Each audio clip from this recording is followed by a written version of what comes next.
एक घना जंगल था जिसमें पेड़ों की घनी छांव थी और हर जगह हरियाली फैली हुई थी। एक दिन 8 साल का एक लड़का जिसका नाम अयान था और 7 साल की एक लड़की जिसका नाम पलक था जंगल में खो गए। दोनों दोस्तों ने हिम्मत नहीं हारी और एक दूसरे का हाथ पकड़कर जंगल में आगे बढ़ने लगे। जब वे थोड़ी दूर चले तो उन्होंने देखा कि कुछ जंगली जानवर आपस में बातचीत कर रहे हैं। वहाँ एक हाथी, एक शेर, एक बंदर, एक हिरन और एक तोता थे।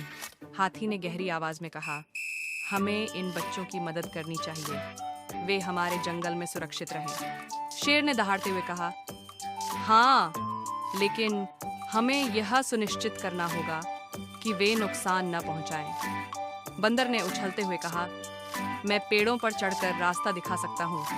हिरन ने सर हिलाते हुए कहा, मैं तेज दौड़कर उन्हें जंगल से बाहर का रास्ता दिखा सकता हूँ। तोता अपनी चमकीली चोंच से बोला, और मैं उनकी मदद के लिए हर तरफ उड़कर संदेश पहुंचा सकता हूँ।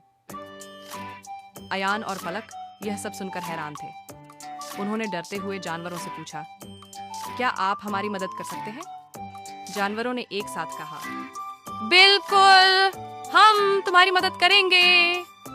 हाथी ने अपनी सूंड से बच्चों को अपनी पीठ पर बैठाया और शेर, बंदर, हिरन और तोता उनके चारों ओर चलने लगे। कुछ ही समय में वे बच्चों को जंगल के बाहर सुरक्षित स्थान पर ले आए।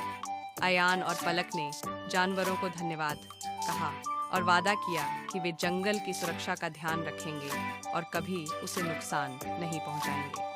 जानवरों ने बच्चों को अलविदा कहा और जंगल में वापस लौट गए। इस तरह अयान और पलक ने जंगल के जानवरों के साथ एक अनोखी दोस्ती की शुरुआत की और कभी भी जंगल की रक्षा करना नहीं भूले।